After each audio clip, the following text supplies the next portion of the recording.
noite, irmãos, a paz do Senhor. Abram comigo em Apocalipse, capítulo 2.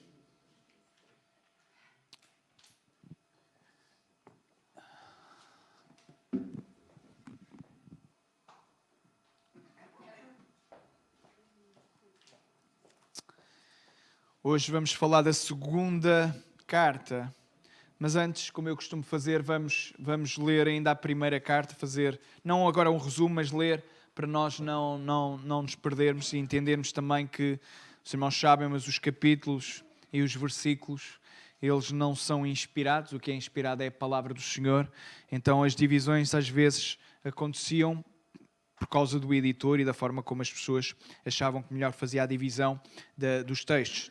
Tudo modo, entender que este texto até está bem dividido, porque como são diferentes cartas, é fácil de o dividir, não é por aí que haverá grande problema, mas só para os irmãos se lembrarem e recordarem daquilo que falamos. Capítulo 2 do Apocalipse diz assim, a partir do versículo 1. Escreve ao anjo da igreja que está em Éfeso. Isto diz aquele que tem na sua destra as 7 estrelas que anda no meio dos 7 castiçais de ouro. Eu sei as tuas obras e o teu trabalho, e a tua paciência, e que não podes sofrer os maus, e puseste à prova os que dizem ser apóstolos e não os são. Tu os achastes mentirosos, e sofreste, e tens paciência, e trabalhaste pelo meu nome, e não te cansaste. Tenho, porém, contra ti, que deixaste o teu primeiro amor.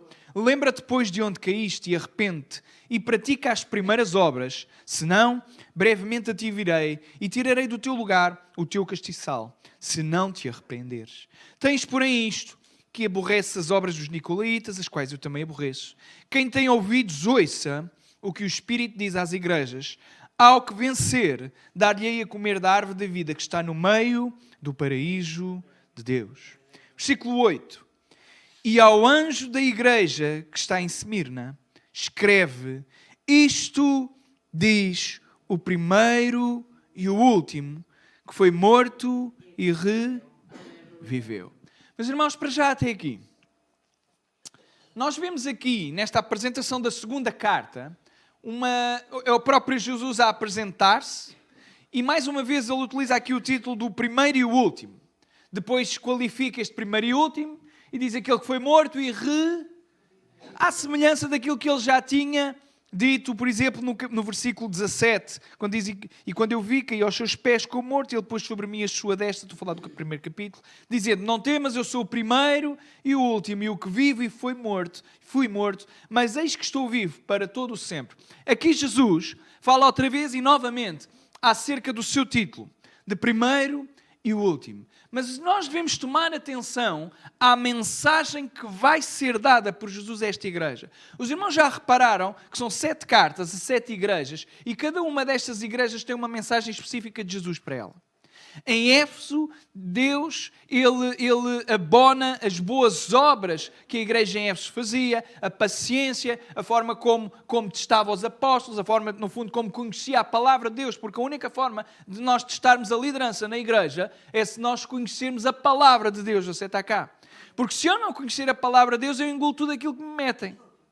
Agora, quando nós conhecemos a palavra de Deus, nós não engolimos qualquer coisa. E a igreja em Éfeso fazia isto bem. A ponto tal de havia aqui um setor que nós não sabemos muito bem quem eram os nicolaítas, mas era alguém que não ensinava aquilo que era a vontade de Deus, aquilo que estava no padrão bíblico, e eles rejeitaram. Aborrecer aqui significa odiar. E aqui Jesus, nesta a carta à igreja de Esmirna, ele apresenta-se novamente, isto diz o primeiro e o último. E nós já vimos que esta característica de ser o primeiro e o último ao mesmo tempo é a ideia dele estar sobre o domínio e no controle de toda a história. E isto é crucial para nós entendermos, embora esta carta nem seja muito complexa, mas para nós entendermos também o contexto e a forma como esta igreja leria esta carta.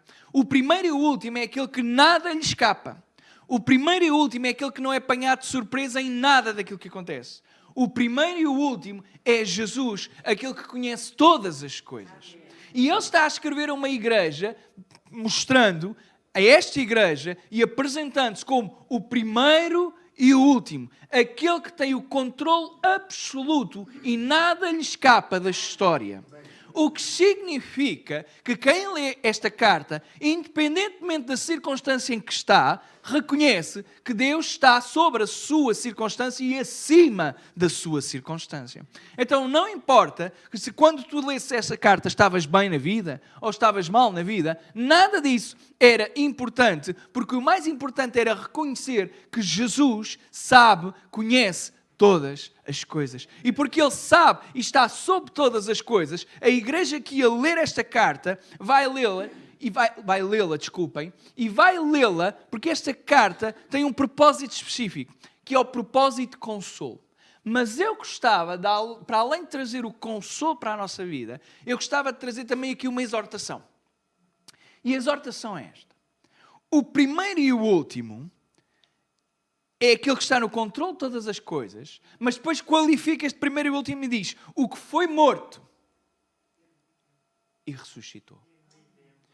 E esta carta está a ser escrita a uma igreja que está a morrer, literalmente, não porque são maus, não porque são desobedientes, mas por amor a Cristo. E agora vejam o impacto que esta informação tem. O primeiro e o último que não se esquece de ti, o primeiro e o último que está no controle de todas as coisas e que também sofreu as consequências que muitos dos irmãos que estavam a ler aquela carta iam receber. Muitas das pessoas que iam ler esta carta iam morrer por amor a Cristo. E ali, logo neste primeiro versículo diz, quem escreve isto é o primeiro e o último, aquele que foi morto, mas ressuscitou. Não consegue imaginar o impacto que isto tem na vida de uma pessoa que está a sofrer perseguição? Para que nós possamos entender esta carta, nós tínhamos... A melhor forma de aprender é experimentando. Para lermos esta carta com o impacto que é suposto ela ter, nós tínhamos que estar todos em grande perseguição e nós não estamos. Então estas cartas passam-nos um bocadinho ao lado. Mas vamos pensar nos nossos irmãos que estão nos países a ser perseguidos. Pensem na igreja na China. Pensem na igreja no Paquistão. Pensem na igreja nos países, na maior parte nos islâmicos. Países de expressão islâmica. E vejam que esta carta se adapta literalmente e totalmente à realidade que os nossos irmãos ainda hoje vivem, 2000 anos depois desta carta ter sido escrita. Nós somos uns privilegiados. Somos mesmo. Nós não entendemos a bênção que temos, e tantas vezes eu digo isto, mas às vezes acho que eu digo e nem eu sei se consigo apreender isto. Que é o privilégio de nós termos cada uma destas portas abertas. E não temos nada a esconder, nós até transmitimos para a internet. Nós não somos perseguidos. Não de acordo com a violência com que os nossos irmãos são nestes países e com que esta igreja era. E não é interessante que a igreja perseguida é aquela que mais cresce? Não é interessante que é no meio das dificuldades que Deus se move ainda mais e é no meio das dificuldades que aqueles que são verdadeiramente fiéis se firmam ainda mais? Numa igreja perseguida não há cá o crente morno. Porque na igreja perseguida só há verdadeiramente a igreja. E esta é a grande bênção da igreja perseguida. Sabem porquê? Porque na igreja perseguida só existe igreja. Não há palha. Não há bodes. Só há ovelhas. E Jesus está a escrever uma igreja que é uma igreja perseguida. E por isso esta é a única carta que não tem nenhuma crítica. Porque é a carta escrita a uma igreja que está focada no meio da tribulação. Então começa com o primeiro e o último. Os irmãos já pensaram, e agora analisem. Vejam o crescimento na igreja na China. É uma coisa estrondosa. É impressionante o crescimento da igreja na China.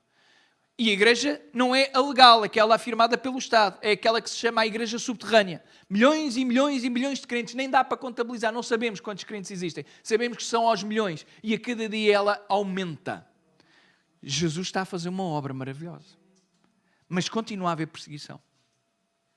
Aqui está uma igreja que tem imensas dificuldades, está a ser perseguida, mas não abandona a sua fé, antes, pelo contrário, se firma na sua fé e avança no propósito para o qual ela foi mesmo criada.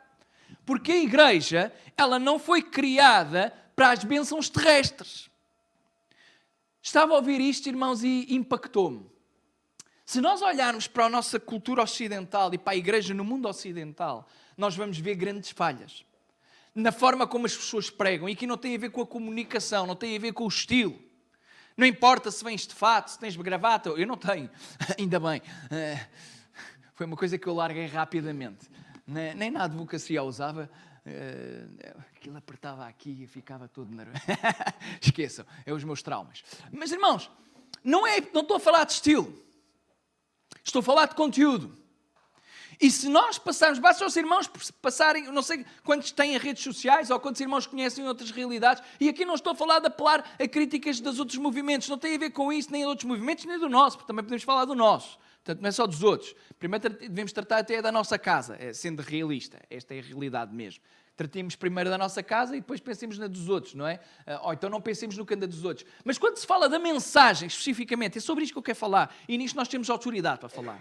Acerca da palavra do Senhor e daquilo que se prega dos púlpitos. E é assustador. Nas redes sociais ou naquilo que se vai vendo nos púlpitos, é assustador o conteúdo que não é nada mais, nada menos do que tudo menos pregação expositiva. É tudo sobre temas. Temas que nada têm a ver às vezes com os versículos.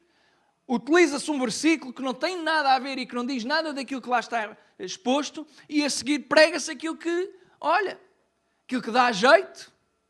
Irmão, imagine que a igreja perseguida precisava de ser consolada e éramos nós os incumbidos de ter a mensagem para dar àquela igreja. E agora vejam o tipo de pregações que nós pregamos e agora pergunto-vos, como é que nós, igreja ocidental, conseguiríamos...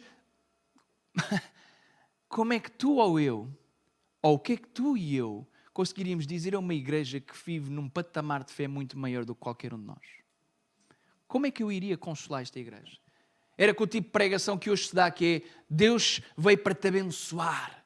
Deus veio para te dar todas as bênçãos. E temos carros, e temos casas, e temos muito dinheiro. Irmãos, era muito bom que isso fosse verdade, mas é mentira. Esta igreja era pobre e nós já lá vamos. Mas era uma igreja pobre e era mais fiel do que todas as igrejas ricas. E hoje esta malta prega o dinheirinho e as bênçãos e o coaching e que tu és capaz e que tu não sei o quê, não sei o que mais. Irmãos, nós não somos capazes de absolutamente nada, a não ser pela graça e misericórdia do Senhor Jesus Cristo. E quando se prega que tu és capaz e que tu tens de te posicionar e que tu isto e que tu aquilo, a minha vontade é tirar com o telemóvel logo.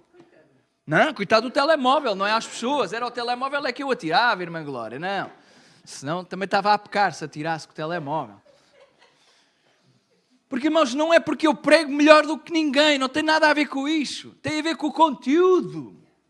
E tudo o que fuja à palavra do Senhor não é merecedor da nossa atenção. E agora vejam como é que eu poderia pregar, consolar uma igreja que se calhar ela é que tem que me consolar a mim. E agora pensem naquilo que é a nossa realidade local, a nossa igreja, aquilo que estas igrejas vivem. E a pergunta é, o que é que tu e eu estamos a fazer? O que é que eu e tu fazemos?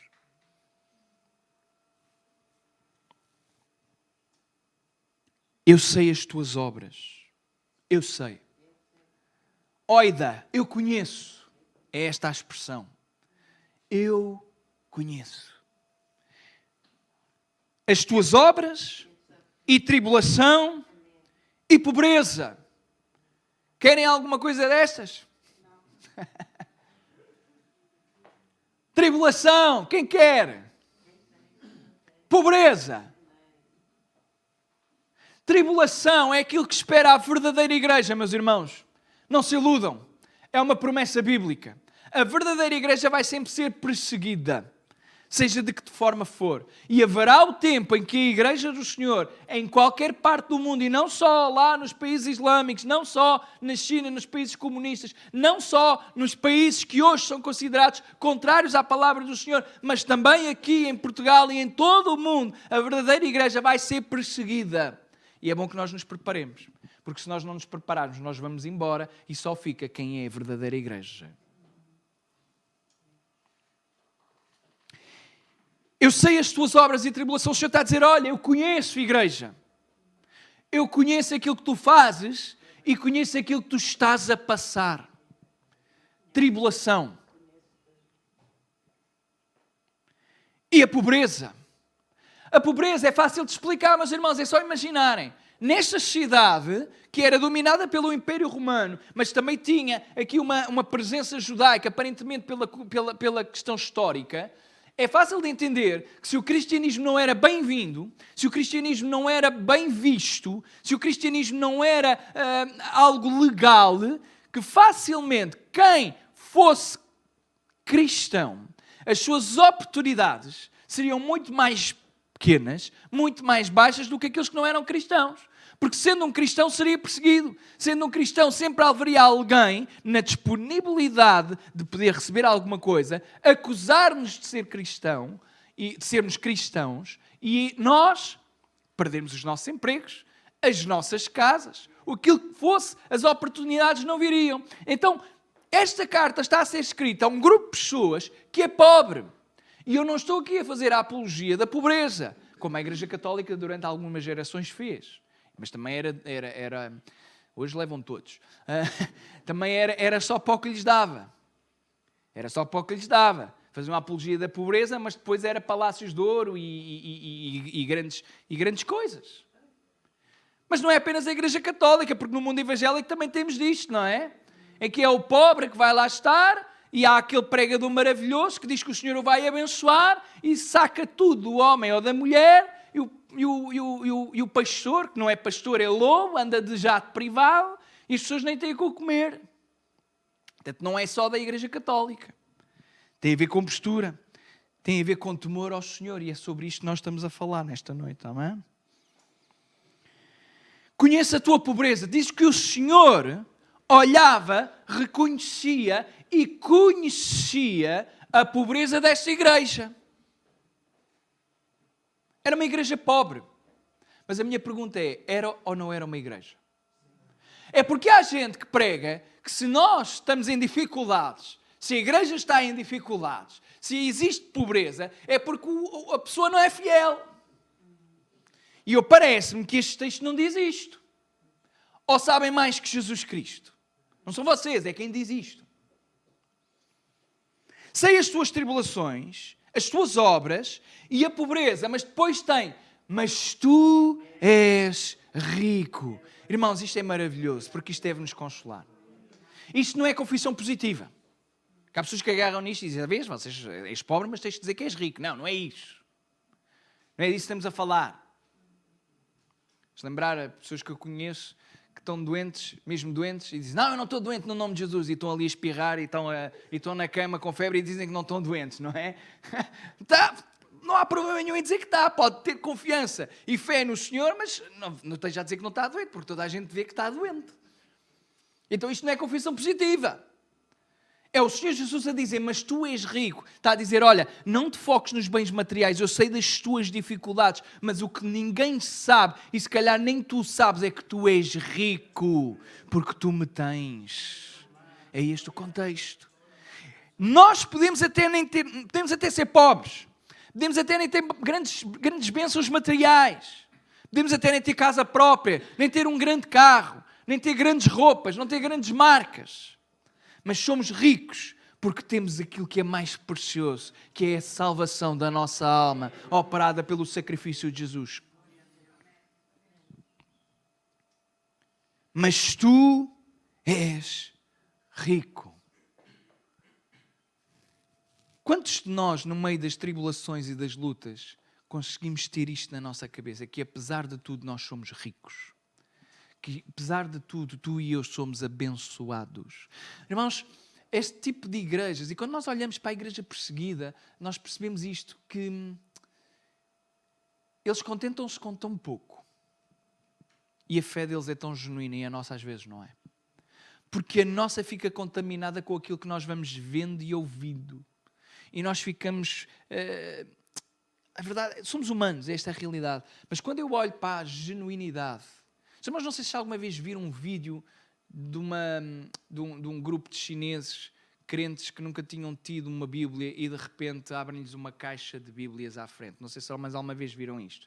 E as pessoas agarram-se à Bíblia como se tivessem recebido Euromilhões a chorar baba e ranho porque nunca tinham tido uma Bíblia. Não sei quantas Bíblias é que eu já tive. Você sabe quantas Bíblias já teve? Nem dá para contar. Às vezes elas ficam assim um bocadinho mais rasgadas. Olha, vou já comprar outra. E há pessoas, irmãos nossos, que nunca tiveram uma Bíblia. Nem é porque não saibam ler. É porque nunca a tiveram, porque não podem ter. Porque não dá para esconder. E isto não deve causar impacto. Porque vejam, parece que é aquela história, e desculpem a expressão, é meio estranha, mas é dar Deus nós a quem não tem dentes. Quer dizer, Deus não é Deus que dá, não é? Mas a ideia é, nós que temos tanto, não lemos. E eles que não têm nada, davam tudo para poder ler. Nós temos 2 cultos por semana. Aqui à quarta-feira está para aí 30% da igreja, normalmente. 30%? Se calhar não. Depende dos dias. Depende. Ao domingo, somos mais e de cada vez mais, e amém por isso.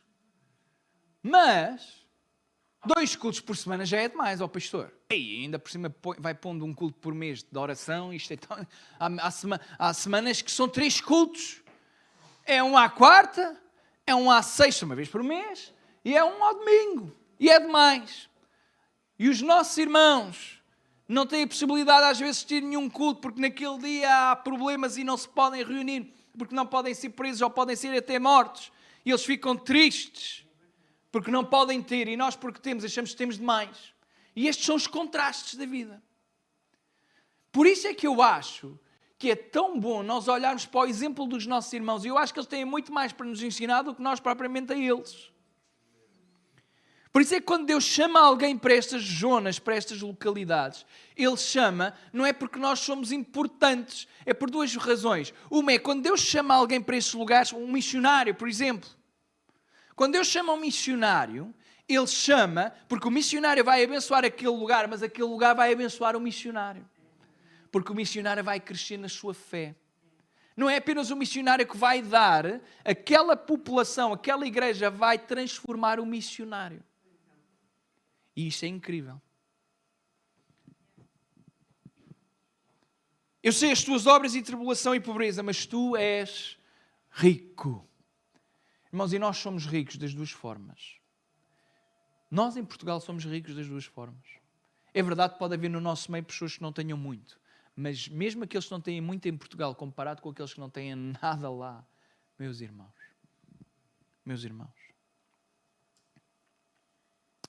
Então, nestes 2 primeiros versículos, nestas 2 primeiras partes, nós entendemos que Deus é um Deus atento. É um Deus atento, mas Ele quer consolar.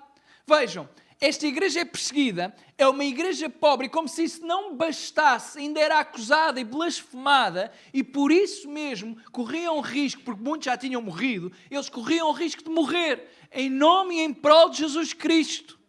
Então eles eram pobres, não tinham nada, sofriam tribulação e ainda eram mortos. E não é que a igreja não parava de avançar?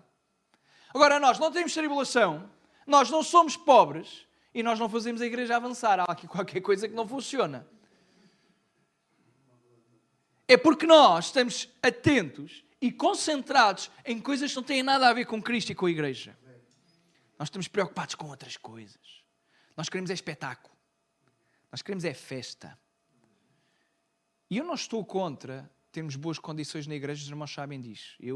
Para mim, a igreja deve ter as melhores condições. Não é para os irmãos, é para Deus, é para Jesus. Mas como nós até estamos cá, até podemos usufruir das condições. E então, eu até sou apologista de nós termos as melhores condições. Não sou nada contra os espaços e espaços bonitos, espaços arranjados e que tenham excelentes condições. Não é sobre isso que eu estou a falar. Eu estou a falar de prioridades e focos.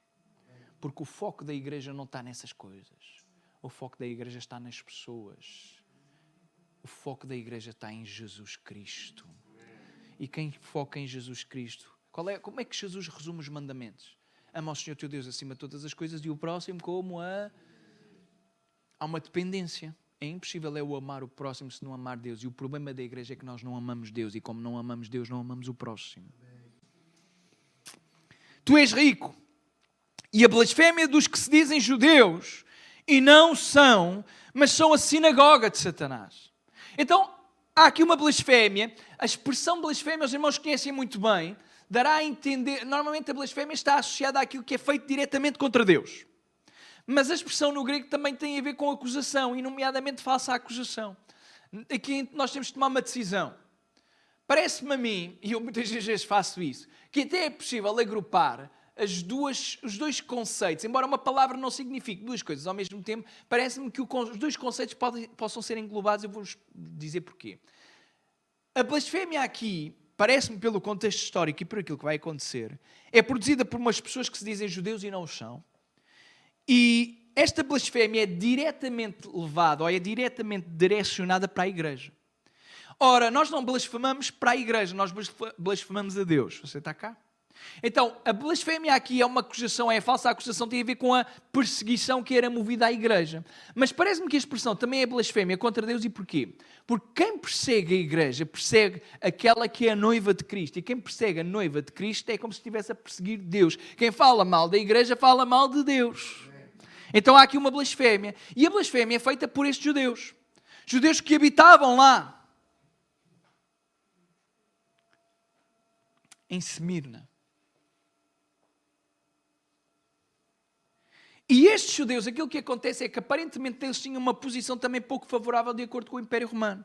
E para ganharem favores nesta cidade, para serem mais bem vistos, é aquela ideia de quando o fogo começa a pegar para o nosso lado, nós queremos é sacudi-lo para o lado do outro. E parece que é isto que está a acontecer.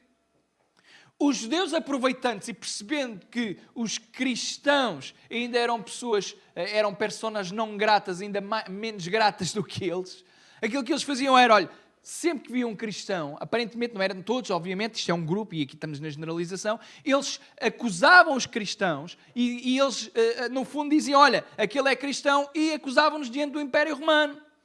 Então está aqui a dizer que estes que se dizem judeus e não são, mas são a sinagoga de Satanás, é interessante porque nós já estamos romanos. E Paulo diz a determinada altura que nem todos aqueles que se dizem judeus são de facto judeus.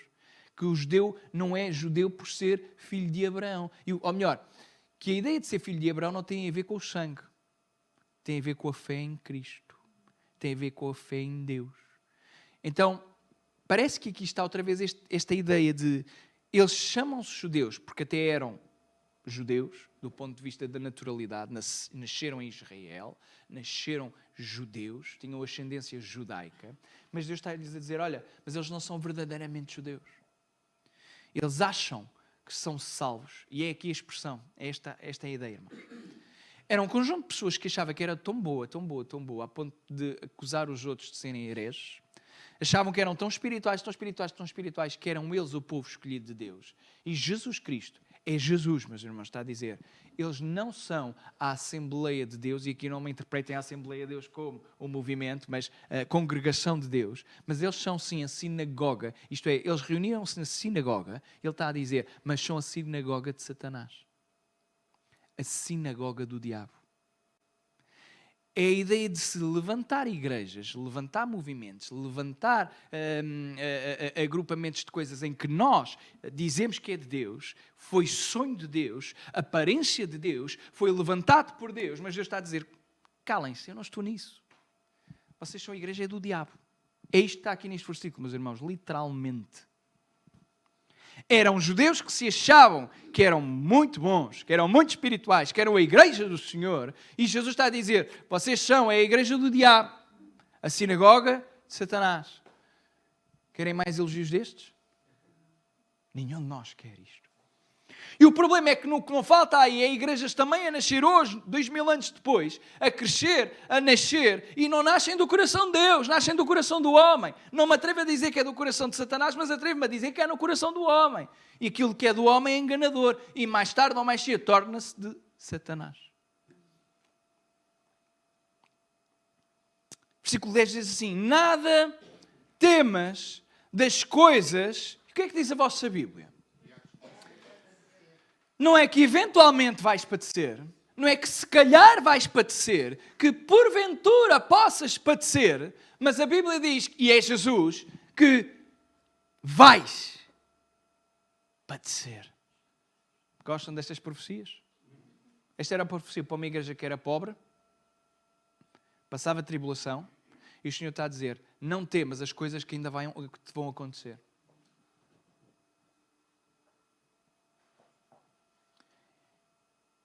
E nós poderíamos dizer, mas se calhar as coisas que vão acontecer são coisas boas. Mas não são. Eis que o diabo lançará alguns de vós na prisão, para que sejais tentados, e tereis uma tribulação de 10 dias. Nada temas. Cá está a ideia do conforto. Não se esqueçam, nós falámos disto nas primeiras sessões, nos primeiros cultos, quando falámos de Apocalipse. Apocalipse tem esta mensagem essencial. A mensagem é: permanece fiel e firme e não temas, o Senhor está no controle de toda a história. E aqui está Jesus a dizer, olha, não temas, não deixes que aquilo que vai te acontecer te retire do caminho. Não deixes que aquilo que te vai acontecer, o sofrimento que está, ou que vai acontecer na tua vida, te retire o foco da minha presença. Porque, irmãos, nós somos crentes na vitória, mas também na tribulação.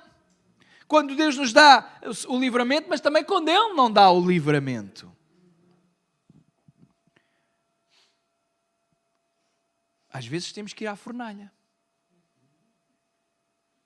Não era mais gira a história? Se calhar não era mais gira, mas se calhar para nós saberia melhor. É muito giro para nós a história é nos outros. Para nós a história é mais fixe assim. Eles vão lá à fornalha e não se queimam.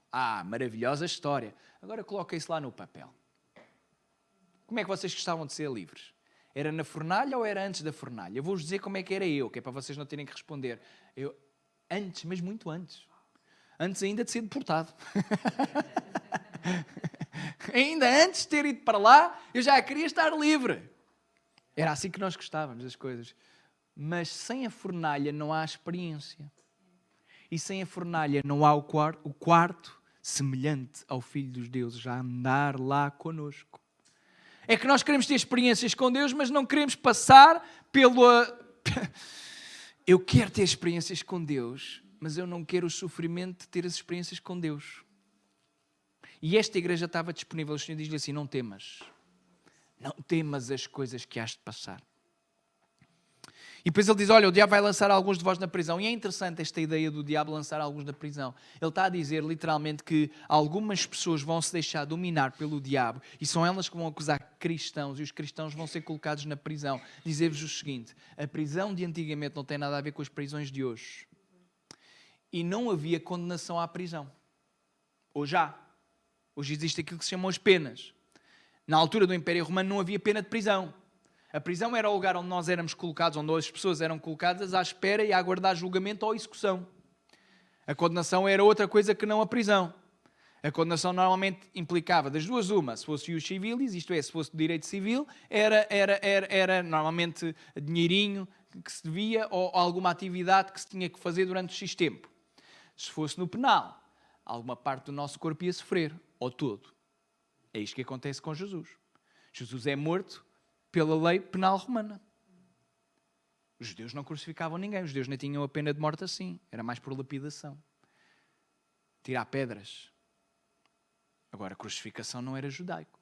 A crucificação era romana. Não temos aquilo que há de vir. E a prisão era só o começo. Os irmãos entendem isto? A prisão era só o começo dos males. Para que sejais tentados. Tentados por quem? A expressão aqui tentada é melhor traduzida por testado, é peirazo. Está no médio. Não interessa. Ia dizer aqui em que pé que estava, mas isto era porque estava-me a lembrar. Esqueça, não vale a pena para vocês. Testado. E aqui o teste não é o diabo que faz. Porque aqui o teste que está aqui em questão é o teste da fé, meus irmãos. Porque a seguir diz assim, ser fiel até à morte e dar-te-ei a coroa da vida. Então há um teste que era feito na prisão. Os 10 dias, os irmãos não interpretem os 10 dias como 10 dias literais. Porque em Apocalipse os tempos, eles são simbólicos. Eventualmente isto estará a apontar até para a ideia de Daniel, aquela ideia do jejum e aquela ideia do teste que ele também tem, também é durante 10 dias, mas enquanto em Daniel foi literalmente em 10 dias, aqui os 10 dias fala acerca de um período breve de tempo, mas vocês também já perceberam que o que é breve para nós não é breve para o Senhor e vice-versa. Aponta apenas para um tempo breve, seja lá o que for. Ele diz, olha, mas ser fiel. E o que é que diz ali? Até... a ideia é, até à morte, não é apenas a tua disponibilidade, estamos a falar deste texto ainda, está bem? A ideia é, até à morte não é apenas a disponibilidade da pessoa morrer, é aquilo que eventualmente seria a realidade concreta da circunstância. Estes irmãos iam morrer, depois de serem lançados na prisão, a probabilidade deles morrerem era grande, e o Senhor está-lhes a dizer assim, olha, vais ser testado, mas ser fiel até à...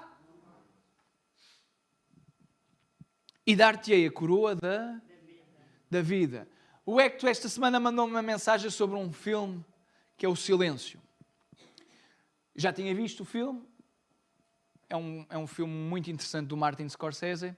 É um filme que não, passou um bocadinho despercebido. É provavelmente, para mim, é uma das melhores obras-primas do Martin Scorsese. Não tem asneiras, não é de gangsters e não tem música. Por isso é que o filme se chama Silêncio. E nós só nos apercebemos depois porque é que ficamos tão incomodados com o filme. Porque o filme não tem música. Alguma vez o irmão viu algum filme sem banda sonora? E aquele filme não tem banda sonora. E aquilo deixa-nos assim... Por isso é que se chama O Silêncio.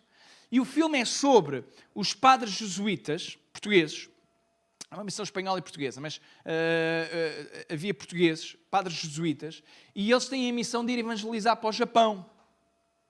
E o Japão era terrível, ainda hoje é muito difícil de evangelizar no Japão, mas naquela altura os irmãos imaginem.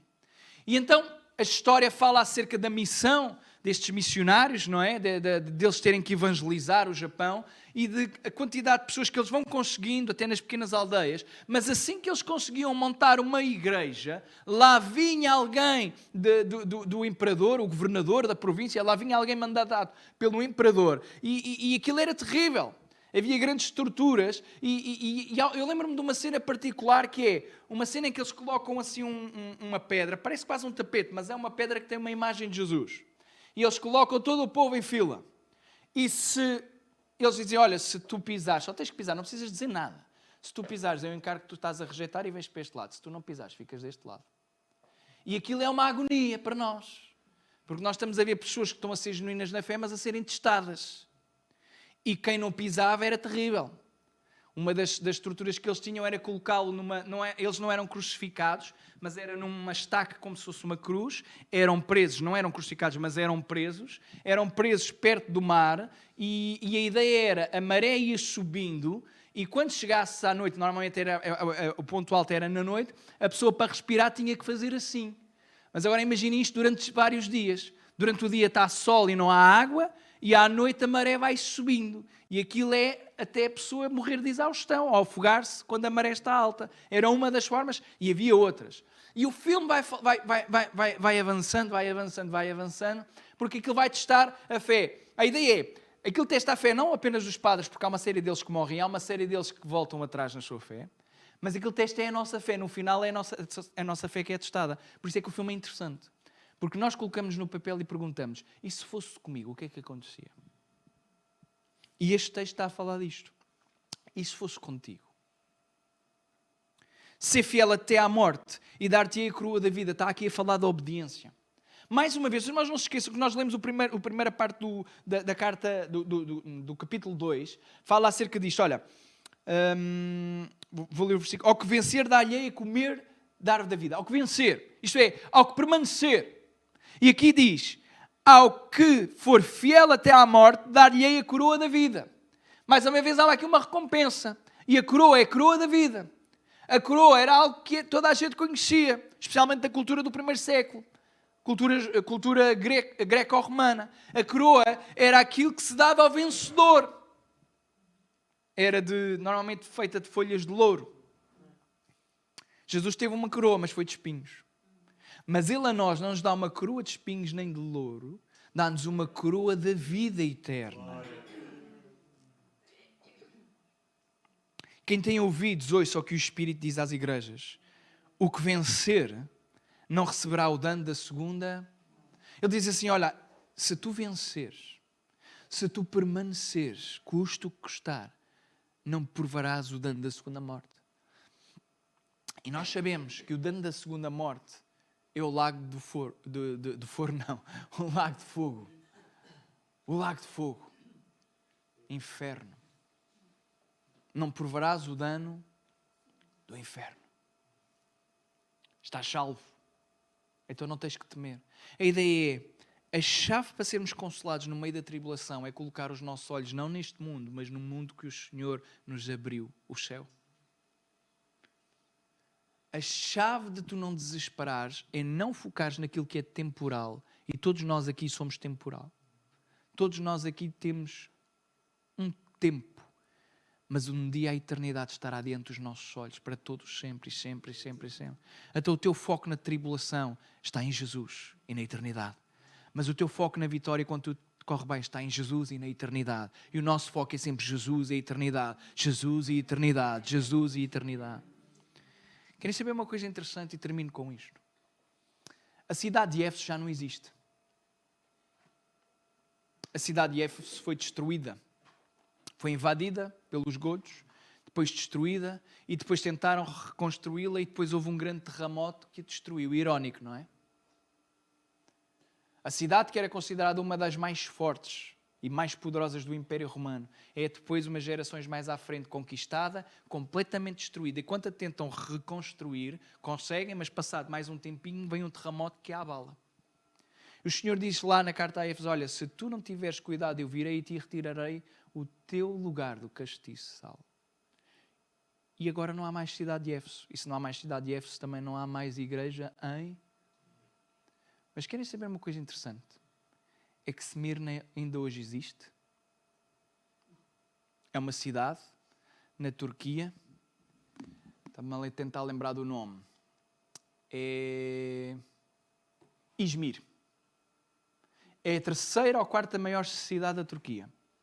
E se os irmãos procurarem e pesquisarem, vão descobrir que apesar da Turquia ser um país onde a perseguição tem aumentado terrivelmente, adivinhem quem é que lá está ainda nesta cidade? A igreja. A igreja ainda está lá. Existe uma série e um conjunto de grupos de crentes que ainda hoje estão na cidade, que hoje não se chama Esmirna, chama-se Izmir. Existem lá. Crentes. Crentes. A maior parte ortodoxos são crentes. Focados em Jesus. E ainda hoje são perseguidos, mas ainda hoje a igreja não foi derrotada. 2000 anos de perseguição e não é que a igreja está lá na mesma, meus irmãos? Que exemplo maravilhoso, não é? Que nós possamos ser uma igreja assim, meus irmãos. Uma igreja cujo foco é Jesus Cristo. E se assim for, herdaremos a coroa que nos está reservada. A coroa da vida. Amém? Vamos ficar em pé, mas...